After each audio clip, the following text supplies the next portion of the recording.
Hi everyone. I'm filming a Get Ready With Me. It's been a little while. Yeah, isn't it? Hasn't it? It is the Aries full moon right now. Every moon comes with its set of characteristics. Lessons and revelations. Full moon is really about revelations. Full moons. Aries is the first sign of the zodiac. I can't speak right now. Mercury's not in retrograde. I have no excuse. It's fresh. It often represents, like, well, if we're looking into a new moon, an Aries new moon, new beginnings, fresh starts. Trying to organize my thoughts. Aries full moon. So full moons, look, as I say, let's delve into the Aries part of it and then I go into the full moon. Yeah, we're going to full moon actually, briefly. Okay, full moon, releasing, letting go, revelations, walking away from things, releasing situations, and habits and just beliefs and thought patterns and perspectives that no longer serve us in a beneficial way. So when you pair that with Aries is the self. Again, it's the baby of the zodiac, and so think about like the youngest child in a familia. They're gonna be more self-centered, they're gonna be more immature, they're gonna be more naive, but they're gonna be more open-minded, more curious, more explorative. Is that a word? Yeah, and they're going to be more reckless. But they're more likely to learn from their mistakes than from observation, ironically, because I feel like, if like you have older siblings, then you can observe their faults and then kind of decipher what to do and what not to do. But I feel like the youngest just don't do that. They don't do that. They're just like, nah, I'm gonna go my own way, you know what I'm saying? I'm gonna do my own thing. And I'm gonna learn. I'll learn. They'll learn, They do eventually. Anyways.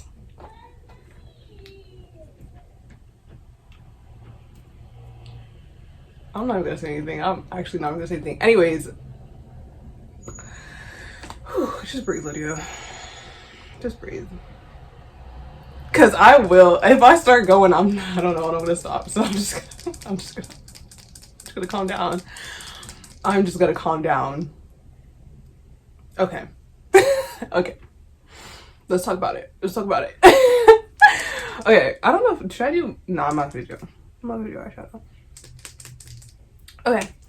So Aries self, and Aries rules the first house, which is self. Okay, how you come across to the world when we're using the whole house system for birth charts and stuff like that, and astrological charts. You use the whole house system, then Aries is automatically going to be the first house because it's the first sign of the zodiac. Yes. Okay. So zodiac signs. Oh my god.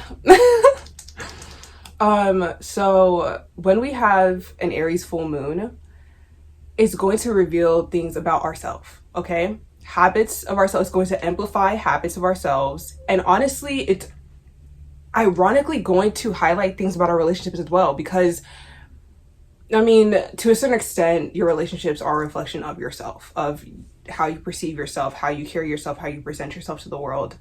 Your relationships are going to, in a way, reflect that. Now, it does not mean only one of two things. One, that, okay, if I view myself like, then I'm going, or if I view myself that my relationship is going to make me here. That doesn't mean that. Sometimes when you view yourself up here, people down here are going to look up and be like, oh, I want to be up there, but I can't be up there, or because of their limiting beliefs. They could be up there if they tried. But sometimes it means, oh, I want them to be, I want them to be over here. I want to be with them, but I can't be up there. So, and they'll try to present themselves as being at your level, but they're not. Sometimes even when you don't view yourself up here, people will view you up here because they're seeing something in you that you can't see in yourself yet. And how they react to that, how they treat you because of that, that's up to them, obviously.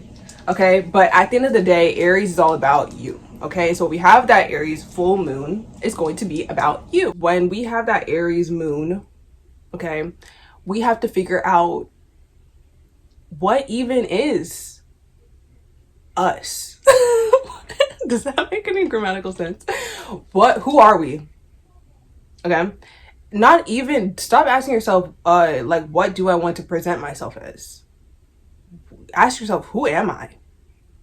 Okay, and who do I want to be? Not try to be, not be perceived as. Who do I want to be when I'm not trying, when I'm not performing, when I'm not pretending? If you pretend, you shouldn't be pretending. You know, who am I when I'm just being, when I'm just chilling? Not even just chilling, like who, like you can be an enthusiastic, energetic person naturally, you know, and feel like you have to suppress that around people because people are like, oh no, you're too much, you're this, you're that. You know, who do I want to be effortlessly? Effortlessly. Who do I want to show up as without having to try, without having to think about it? Who do I want to be? And then, oh fuck, is this dry? Oh, it out too long. Who do I want to be? And then how, you know? It all comes back to you. And there's a point that I want to make too, though, because again, I already said it's not all about like your outer world. Yes, it's a reflection of who you are, but it's not in a way that people like to say. Bars and what I shared, that's straight facts, no cap. Okay. I think I'm out of this. Oh no, there's some. I just left it out too long. Fuck. Okay. Oh, there goes. Yikesers. this is rough, but you know what? I wanted to turn on the camera, and no matter what the fuck, and you know what? I knew it was gonna be fucking chaos. I knew it. This is a mess. Oh, this is a mess. You see that? I haven't filmed in so long, something like this, and then it's just all fucking chaos. And I'm trying not to talk about it. I'm trying to just talk about what I want to talk about, but I can't help but getting pissed off because, like, because it's the Aries Full Moon, people. Okay. I think I got it out of my system. Not gonna lie. Yeah. So the lesson to take away from this Aries full moon is, if you're not an innately selfish person, if you're an overgiver, if you're a people pleaser, you gotta reel it back. Okay, you gotta reel it back, babe, because we're not doing that. You can't do that. You can't keep fucking doing that, because look back and see how that's benefited you, really. Yes, you're allowed to feel good for helping people, okay? You're allowed to. It's okay. Nobody's telling you not to help anyone. Nobody's telling you to, you know, close your heart off, but help the right people. And it's not even about getting something from somebody. It's not about, oh, I'm only gonna help people who can also help me back. To a certain extent, yes. I got this. When it comes to other people, think about it before you do. Think before you act. When it comes to yourself, act before you think. When it comes to doing something for yourself, don't even think about it. Be like, I want to do this, I'm going to do this. It benefits me. It doesn't hurt anybody else. It has nothing to do with anybody else. Then why the fuck why wouldn't you do it? Then what's the reason? What's the reason not to do it? No reason.